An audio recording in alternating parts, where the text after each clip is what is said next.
सेतु पर जिस चीज़ का आप सभी को था इंतजार, वो घड़ी आ चुकी है। जी हाँ, आप सभी के लिए रोजगार सेतु, जो कि आज एक बहुत इम्पोर्टेंट दिन है, एक बहुत शुभ दिन है, रामनवमी।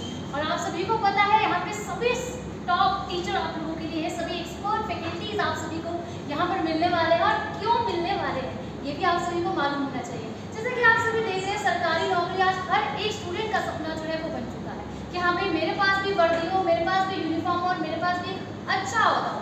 तो उसके लिए यहाँ पर हम सभी आप लोगों के लिए प्रेजेंट है, तैयारी करवाने के लिए। और आप सभी भी आज सभी जुड़ चुके हैं यहाँ पर। और मैं आप सभी को बताना चाहूँगी कि सभी एक्सपर्ट फैकल्टी यहाँ पे प्रेजेंट है। सर आप सभी आइए यहाँ पर और स्टूडेंट्स को बताइए कि क्या क्या खास होने वाला है। जैसे कि एसएससी के एग्जाम्स है आप लोगों के, आपको पता है एसएससी में आपका सीजीएल, सीपीओ, सीएचएसएल, एमटीएस, एक से एक एग्जाम +2 वाला और ग्रेजुएशन वाला। तो सभी एक्सपर्ट फैकल्टीज के साथ आप सभी का स्वागत है सर।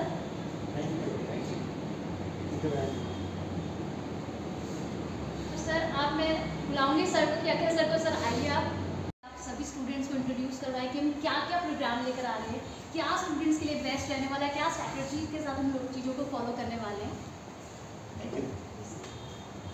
तो एक बार आप सभी को इस नवरात्रि के पावन पर्व पर रोजगार सेतु की तरफ से शुभकामनाएं। और बेहद आज एक महत्वपूर्ण दिन है, और ये दिन इसलिए महत्वपूर्ण है क्योंकि शायद रोजगार प्राप्ति के क्षेत्र में प्रयास करने वाला एक बहुत ईमानदार और सार्थक प्रयास आज आकार ले रहा है।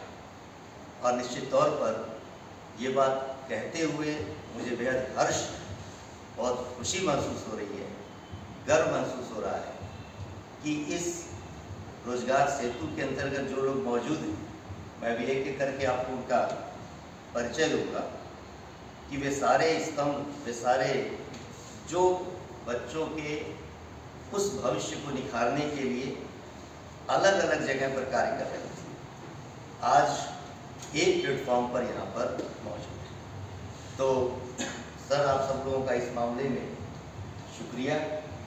और ये शुक्रिया इसलिए भी है कि अब जिम्मेदारी ज़्यादा बढ़ रही है।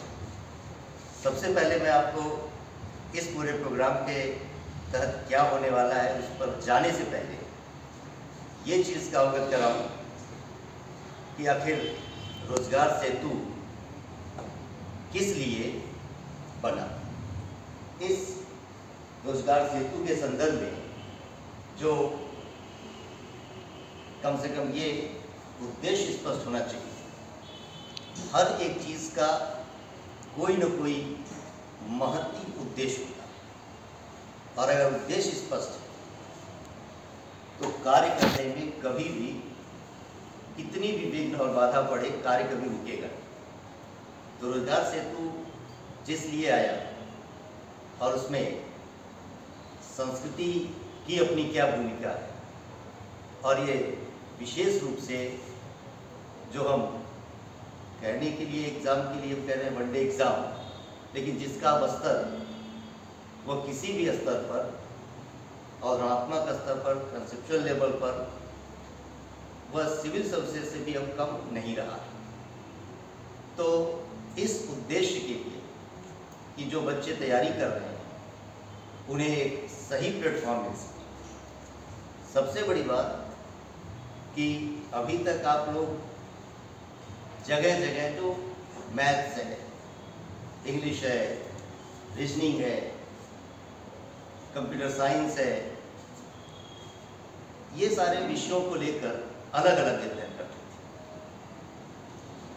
और कभी ऐसा होता है कि एक बच्चे के पास वह न तो अप्रोच होता है इतना कि वह सारी चीज़ों को एक पैरामीटर पर, एक समान स्तर पर ले आकर अपने एग्ज़ाम की तैयारी पूरी कर पाए।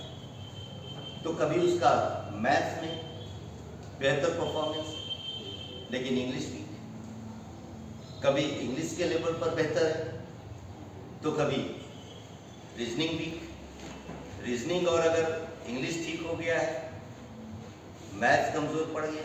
ये एक तरीके से आपको बताएं कि अलग अलग जगह पर, अलग अलग स्तर पर आप भटकते रहते थे।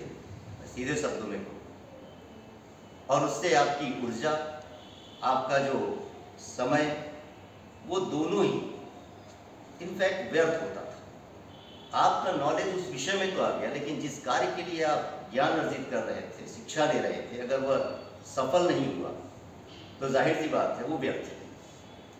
तो हम सब का उद्देश्य एक है कि अगर हम तैयारी करा रहे हैं तो इसका तात्पर्य ये है कि आप सफल हों, और अगर आप तैयारी कर रहे हैं तो इसका तात्पर्य है कि आप सफल हों। यानी हम दोनों का एक बिंदु पर बहुत ही कॉमन इंटरेस्ट है, और इसी उद्देश्य के लिए एक ऐसे प्लेटफॉर्म का निर्माण हुआ कि जिसमें सब अपने अपने फील्ड के दिग्गज लोग हैं। और मैं आपको बता दूं आपकी जानकारी के लिए, चूंकि आप लोग शायद अभी सिविल सर्विसेज से वाकिफ ना हो, तो संस्कृति IAS सिविल सर्विसेज के क्षेत्र में जो GS फाउंडेशन कोर्स को कंप्लीट कराता है और उन तमाम बच्चों के अपनी सफलता के मार्ग में सहायक बनने की कोशिश करता है, और काफ़ी हद तक हम सफल रहे। वो संस्कृति में जिस तरीके से हमने एक चीज़ पर बल दिया था, और वो ये था कि हम क्वालिटी कंप्रोमाइज़ नहीं करेंगे। शिक्षक के स्तर पर ही सबसे बड़ी प्राथमिकता होती है कि वह उस बच्चे के लिए पर्याप्त सामग्री दे सके, ज्ञान वहाँ तक पहुँचा सके। AC कितना है, बिल्डिंग कितनी है, उसकी लाइट कितनी है, उसका अपना बहुत सारे जो दिखावे की चीज़ें हैं, उसके अपने रील्स कितने आ रहे हैं, इन सब के लिए हमारा प्रयास लगभग नगण्य है। बच्चे ही हमारी अपनी ताकत और क्षमता और शक्ति होते हैं। ऐसे में संस्कृति का शुरू से एक चीज़ का रहा कि टीम वह एकदम बेहतर होनी चाहिए। उसमें हमारा उद्देश्य ये है जीरो टॉलरेंस, क्योंकि हम जिस कमिटमेंट के साथ आ रहे हैं वह कम से कम 100% पूरा कर पाए, और इसके लिए पहली ज़रूरत होती है कि वह शिक्षा देने वाला व्यक्ति उतना सक्षम होना चाहिए। तो इसलिए जैसा हमने एक ट्रस्ट डेवलप किया है, और जो बच्चों का ट्रस्ट है कि अगर हम संस्कृति में हैं, इसका मतलब है कि एक टेस्टेड टीचर। वही चीज़ जब हमारे पास ये सामने आया तो हमने सर से अनुरोध यही किया कि क्या एक एग्ज़ाम के लिए इस तरीके का एक प्लेटफॉर्म बने जिसमें एक से बढ़कर एक जो अपने अपने फील्ड के सिद्ध हस्त लोग हैं। और कहने की ज़रूरत नहीं है, लेकिन फिर भी चूँकि अब बताना तो पड़ेगा ही कि यहाँ बैठे हुए भारती सर हैं, मैथ्स के स्तर पर जो पर्यायवाची है इस चीज़ के। और मेरा मानना है कि मैं तो लंबे समय से सुनता आ रहा था, मुलाकात भी हमारी होती रही। कभी कभी ये लगता है कि शायद शुरुआती दौर में अगर ऐसा शिक्षक हमको मिल जाता तो हम भी जो है कहीं ना कहीं किसी न किसी दौर में निश्चित तौर पर मैथ्स पढ़ने के साथ इसका मतलब होता है कि इंजीनियरिंग और IIT तो जरूरी क्वालिफाई कर जाते हैं। तो दूसरी चीज़ कि खाली नॉलेज, टीचिंग, एक विषय का ज्ञान ही पर्याप्त नहीं, एक उसके साथ व्यक्तित्व चाहिए, क्योंकि अगर वो व्यक्तित्व है तभी वो विषय के साथ न्याय कर पाएगा। और सर का जो नेचर है स्टूडेंट्स के प्रति एक एक सवाल जब तक क्लियर ना हो जाए आगे नहीं बढ़ेगा। तो ऐसे लोगों के साथ काम करने का एक अपने आप में फक्र है, गर्व होता है। क्रिस्टोफर सर हैं, हालांकि आप लोगों के लिए ये नाम अपरिचित है ही नहीं, और हकीकत ये है कि उन्होंने जिस सहजता के साथ एकदम उस ग्रामीण पृष्ठभूमि और क्षेत्र के बच्चों को इंग्लिश के लिए उस एग्ज़ाम को क्रैक कराने के लायक और सक्षम बना दिया, मतलब इसके लिए कितना शुक्रिया अदा करूँ मैं खुद नहीं कह पा रहा। ऐसे मेरी उस चीज़ के लिए कि आपने बच्चों के साथ जो न्याय किया है और ये नहीं देखा कि क्या समय और कितनी ऊर्जा आपकी लगती है। आपने अपने कई बार व्यक्तिगत कार्यक्रम और पारिवारिक दायित्वों को भी थोड़ा दरकिनार किया। शशिकरण सर रीजनिंग के लिए, रीजनिंग का तात्पर्य कि जो लॉजिकल वे में सोचे और बात करे और बच्चों को सोचने के लिए रास्ता दे दे। हकीकत ये है कई सारे बच्चों के लिए कोई दूसरे विषय मेहनत से आसान हो सकते हैं, लेकिन रीजनिंग के लेवल पर जब तक एक प्रॉपर गाइडेंस आपके पास नहीं होगा, आप उस रीजनिंग के क्वेश्चंस को हल नहीं कर पाते। इस दिशा में शशिकरण सर का लंबे समय से इस फील्ड में एक छत्र राज्य है, ये कहने में मुझे कोई संकोच नहीं। तो एक तरीके से जो रोजगार सेतु का निर्माण हुआ, उसका मूलभूत उद्देश्य यही है कि जो एक आपके पास टीम, ये टीम उस कार्य के लिए ही बनी है, इसका निर्माण ही हुआ। और आपको बताएं कि अगर इसमें संस्कृति की जो भूमिका है कि ये सब लोग अपने स्तर पर वर्षों से वह दक्षता के साथ कार्य पूरा कर रहे थे। विगत 1 वर्ष पहले एसएससी में सिलेबस के अंतर्गत कुछ चीज़ें जुड़ गई और अब उसमें जीएस का पार्ट वह भी एक बड़ी भूमिका अदा करने लगा। तो सब लोगों से बात हुई तो इन लोगों की जो चिंता का विषय था वो ये था कि हम अपने अपने स्तर पर तो कार्य कर रहे हैं कि मैथ्स पढ़ा दे रहे हैं, कोई इंग्लिश पढ़ा दे रहा है, रीजनिंग पढ़ा दे रहा है, लेकिन बच्चों की समस्या इनके पास ये आती थी कि एक बेहतर जीएस का कैसे कार्य पूरा हो, क्योंकि अब सिलेक्शन के लिए उसकी भी उतनी ही महत्ता है।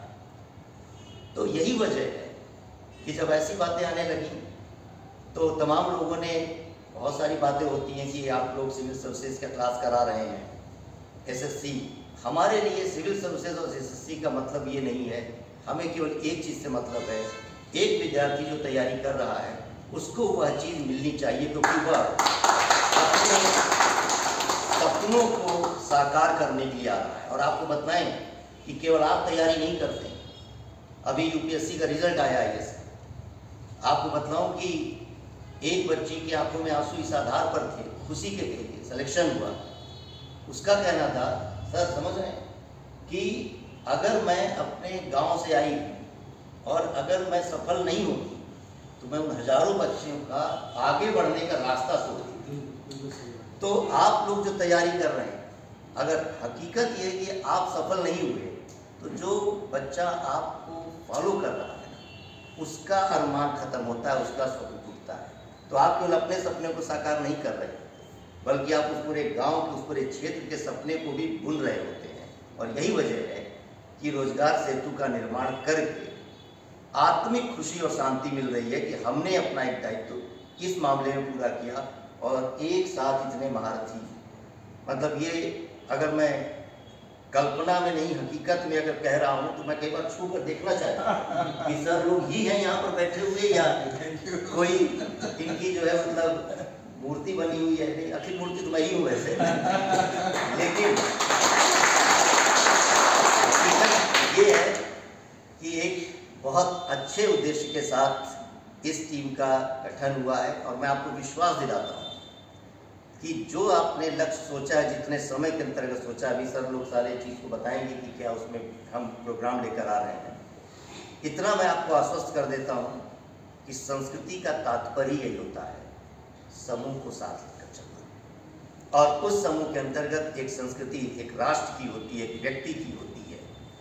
तो फिर हम लोग उसी संस्कृति को यहाँ पर निर्वहन करेंगे कि पठन पाठन के माहौल के साथ आपको सफलता दिलाने के लिए प्रतिबद्ध रहेंगे। तो मैं ज़्यादा समय नहीं दूंगा, मैं चाहूँगा कि क्रिस्टोफर सर कम से कम आप आएँ और इस कोर्स और प्लान के बारे में एक बार आप बच्चों को जरूर ब्रीफ करें, ताकि लोग बेसब्री से जो आप इंतजार कर रहे हैं वो पूरा हो सके। Please sir.